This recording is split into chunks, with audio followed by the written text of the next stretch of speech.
Hello guys, welcome back to my channel Dream World. Let's get started with the episode number 3 of Poisoned Love.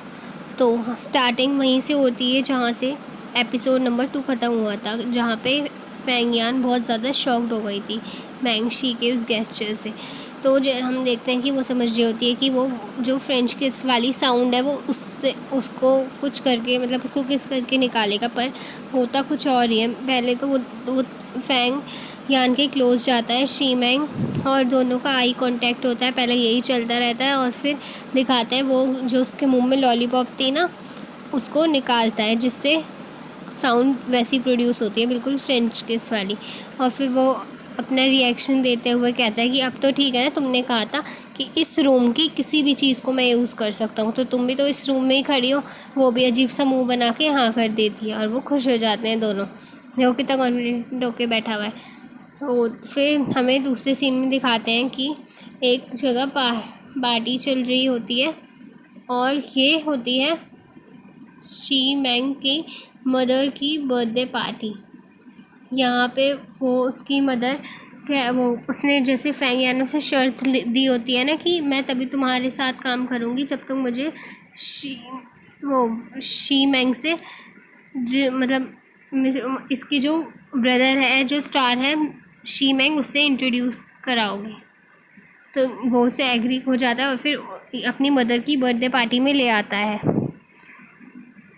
फिर यहाँ से हमें दिखाते हैं कि वो उसके शी ही की बर्थडे पार्टी, सॉरी मैंने शी मैंग बोल दिया था। तो यहाँ शी ही की बर्थडे पार्टी में ले आता है और वो कहती है कि ये शी ही की मदर की बर्थडे पार्टी में ले आता है। वो कहती है मैं तो कोई गिफ्ट भी नहीं लाई और वापस जाने लगती है। तो वो पीछे से उसे पकड़ के खींचता है और अंदर ले जाता है और फिर हमें अंदर दिखाते हैं कि वो शादी की बात कर रही होती हैं शी और शी मैंग की मदर उनसे, और वो चला जाता है सुन के। हर पेरेंट्स जब ऐसी बात करते हैं तो बच्चे उठ के ही चले जाते हैं। बहुत एम्बेरसिंग टॉपिक होता है और ये ज़रूरी नहीं है कि हर कोई शादी करना चाहे। ये मेरे अपने विचार हैं, मतलब ये सबके लिए नहीं है, ये मेरा अपना ओपिनियन है। तो फिर हम वापस ड्रामा पे आते हैं। यहाँ पे हम देखेंगे कि वो जब उसे अंदर आता है तो वो उसे हैप्पी बर्थडे विश करती है और थोड़ा परेशान सी हो रही थी क्योंकि उसके पास गिफ्ट नहीं आता। तो शी मैंग उसे पीछे से गिफ्ट देता है, ये इसकी मदर नोटिस नहीं कर पाती और वो उसे गिफ्ट कर देती है। उस गिफ्ट में एक स्कार्फ होता है जो देख के उसकी मदर खुश हो जाती हैं।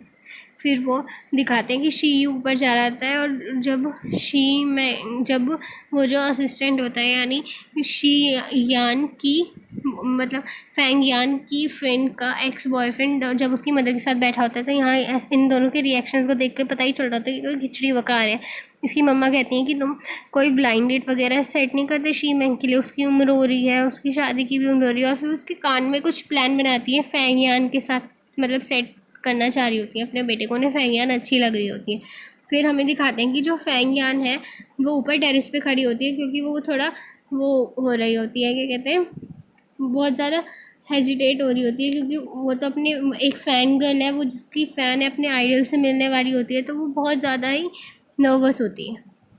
और फिर जैसी वो वो अपनी नर्वसनेस हमने बाकी के एपिसोड्स में देखा है कैसे दूर करती है एक्टिंग करके। वो ट्री सोचने लगती है कि मैं एक ट्री हूँ, मैं एक ट्री हूँ, और इस चीज़ को सुन के वो थोड़ा अट्रैक्ट हो जाता है शी, और वो उसके पास आता है और वो उसे फिर वो बताती है मैं वो हूँ। तो वो उसे मैसेज करके चेक करते कि वही है ना। फिर वो कहती है अच्छा इस नाम से तुम हो ये, अच्छा तुमने अपने दूसरा। फिर वो दोनों वो बैठ के बात करते हैं।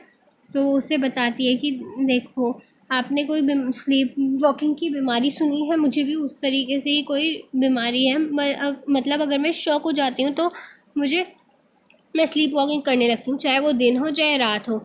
आप देखो खड़े होकर मतलब पूरा हाथ पैर चला के सब उसे समझाने की कोशिश कर रही होती है, पर जो शी ये होता है वो उसे एक स्टॉकर फैन ही समझ रहा होता है। वो कंफ्यूज भी होता है पर वो उसके डॉक्टर को जानता होता है, मतलब फैंग यान के डॉक्टर को जो ट्रीटमेंट करा है वो इसका फ्रेंड ही होता है। और जब दूसरे से वो इन जो शी ही और शी मैंग के बीच में कोई मनमुटाव है, कोई इनकी फादर के डेथ से रिलेटेड, जो हमें आगे पता चलेगा। तो ये कहते हैं कि हम एक छत के नीचे ज़्यादा देर नहीं रह सकते। और फिर वहीं दूसरी तरफ दिखाते हैं कि फेंग यान अपनी बीमारी के बारे में ही समझाने की कोशिश कर रही होती है, पर वो समझता है कि ये कोई फ़ैन ही है, मतलब कुछ ज़्यादा बड़ी फ़ैन है। तो कहता है कि तुम्हें ऑटोग्राफ चाहिए या हक चाहिए।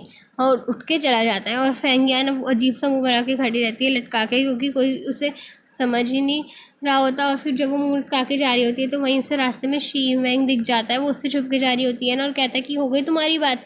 तो वो कहती है हो गई, और फिर चली जाती है। जब उसकी मॉम उसके एक्स बॉयफ्रेंड को धमकी दे रही होती है और वो मना कर रहा होता है, तो फिर हमें दिखाते हैं नेक्स्ट सीन में कि फेंग यान अपने घर पहुंच गई होती है और वहाँ पे वो अपनी फ्रेंड से डिस्कस कर रही होती है। उसने तो मुझे बिल्कुल डाई हार्ड फैन समझ लिया, वो समझ रहा है कि मैं झूठ बोल रही हूँ।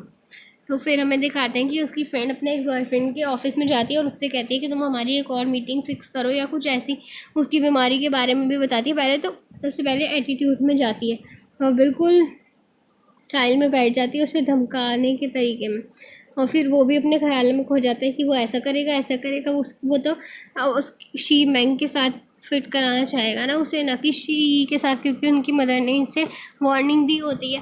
पर यहाँ पे अपनी ख्याली पुलाव पकाता है कि मैं ऐसा करूँगा मैं वैसा करूँगा, और फिर सब मुझे ही जानेंगे और सब मुझे ही कहेंगे कि अरे वाह ये तो बहुत अच्छा है, सब मुझे शाबाशी देंगे और मेरी पोस्ट भी बढ़ जाएगी। और ऐसी सोच सोच के अपनी अंधेरी सी एक दुनिया में चला जाता है और फिर ऐसे पागलपना कर रहा होता है, अजीब से डांस भी कर रहा होता है और फिर खुश हो रहा होता है। फिर वो कहती है अरे उससे आवाज़ देती है तो वो होश में आता है और उसे कहता है ठीक है ये मेरी जिम्मेदारी रही। और फिर उसकी फ्रेंड जाती है फेंग यान के पास और उसे कहती है मैंने सब सेटअप कर दिया, बस तुम तैयार रहना। तो वो उसे एक मतलब घर को मतलब एक घर को साफ़ सफाई और खाने पीने के ध्यान हाउसमेट की तरह, एक केयर टेकर की तरह रखवाना चाह रही होती है। पर वो ये दोनों समझ रहे होते हैं कि ये अब यहाँ पे ये शी ही की हाउस की टेक केयर करेगी। और पर फिर उसकी मदर को लाता है। उसकी मदर कहती है मैंने बहुत सारे लोगों को देखा, उनकी बड़ी बड़ी बड़ी चढ़ चढ़ के बताती हूँ कि यहाँ की उन्होंने ग्रेजुएशन कर रखी थी, कहीं दूसरी कंट्री की बहुत अच्छी अच्छी डिग्रीज थी उनके पास। पर डिग्री मैटर नहीं करती, वो मैटर करता है एक्सपीरियंस और संभालने का तरीका। और तुम जैसे यहीं की हो, हमारे लोकेलिटी की, हमारे कल्चर को जानती हो, तो तुम एक बहुत अच्छे तरीके से संभालोगी। वो तो और वो उनको साइन करा के पेपर्स और घर की चाबी ऐसे सौंपती हैं जैसे बहू बना लिया हो और घर की चाबी सौंप रही हैं। वो खुश हो जाती है, पर वो लेबर एग्रीमेंट साइन करवा के फिर वो खुश हो जाती है और फिर वो शिफ्ट हो जाती है अपने फ्रेंड्स के साथ। और जिस घर में वो शिफ्ट होती है वो बहुत ही अच्छा आलीशान घर होता है। और फिर अंदर जाके वो देखते हैं कि अरे ये तो बहुत बड़ा घर है, पार्टी तो बनती है, पर ये घर एक सेलिब्रिटी का है। हमने तो पहली बार देखा है कि हम किसी सेलिब्रिटी के घर में हो। फिर वो थोड़ा घबरा रही होती है कि अरे मैं कभी किसी सेलिब्रिटी के साथ नहीं रही, अब कैसे रहूँगी। एकदम से फ्रीज हो जाती है एक जगह पर। उसके फ्रेंड्स कहते हैं अरे तुम किसी को एड्रेस मत बेच देना, आपस में मजाक करने लगते हैं, शी का एड्रेस मत बेच देना। और फिर वो जब उसके फ्रेंड्स से थोड़ा समझाते हैं और फिर वो काम में लग जाती है, सारी सफाई करती है, मतलब सब जगह अपने गाना गाते हुए, कभी कुछ थॉट्स बोलते हुए, मतलब अपनी ओवर एक्टिंग के साथ साथ वो पूरा साफ कर देती है सारी चीज़ें। फिर सब जगह डस्टिंग करती है, वैक्यूम क्लीनर से करती है। फिर बस लास्ट में एक ही रूम बचता है, वहाँ पे जाके वो सफाई करने लगती है। सब बहुत अच्छे से काम करा है इसने, पूरा घर चमकने लगता है, पूरी मेहनत करती है। और फिर लास्ट रूम दिखाती है, कहती है अब तो चलो बस एक ये लास्ट ही रूम बचा है और ये पक्का शी ही का रूम होगा। और ये वहाँ अंदर जाती है और फिर वहाँ पे सफाई करने लगती है। पर हमें फिर यहाँ पे दूसरी तरफ दिखाते हैं कि शी ही तो अपने घर पे बैठा होता है आराम से और फ़ोन पे बात कर रहा होता है। फेंग यान के डॉक्टर को ही फ़ोन मिला रहा होता है, कह रहा होता है कि आप अगर कल फ्री हो फ्रेंड तो मैं कल आपसे मिलना चाहता हूँ। तो वो कल की अपॉइंटमेंट फिक्स कर लेता है और उनसे बात करने के लिए हो जाता है, क्योंकि इसके दिमाग में भी बातें चल रही होती हैं जो फेंग यान ने इसे बताई थी अपनी डिसीज़ से रिलेटेड। और फिर हमें दिखाते हैं कि वो जब रूम की सफाई कर रही होती है तो उसे साइड में फेंग यान को रूम के साइड में एक क्रिस्टल बॉल दिखता है। वो उसको क्लीन करने लगती है, कहती है अरे ये तो बड़ा अच्छा है। और पॉन्ड में भी वही वो डाल देती है गूस को, जो वो वुडन गूस था ना वो, और फिश पॉन्ड में डाल देती है। और फिर जब वो क्रिस्टल उससे बेड के नीचे गिर जाता है, फिर जब रूम में एंटर करता है ना शी मैंग, तो वो कहता है अरे मेरे घर, मतलब घर में एंटर करता कहता है मेरे घर में कौन आया है, लाइट्स तो मैं ऑफ़ करके गया था, पता नहीं शायद भूल ना गया हूँ।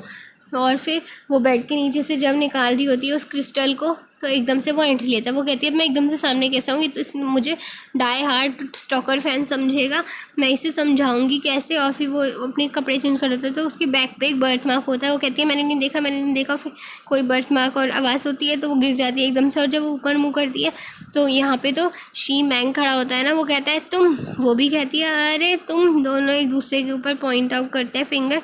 और इसी के साथ हमारा एपिसोड नंबर 3 ख़त्म हो जाता है। फ्रेंड्स, अगर आपको मेरा एक्सप्लेनेशन पसंद आता हो तो प्लीज़ लाइक, शेयर और सब्सक्राइब करना मत भूलिए। और कमेंट सेक्शन में भी अपने व्यूज़ दिया कीजिए। और मेरी कोई गलती हो तो मुझे प्लीज़ बताया कीजिए, इससे मैं मोटिवेट होंगी। तो please like, share and subscribe my channel. Thank you.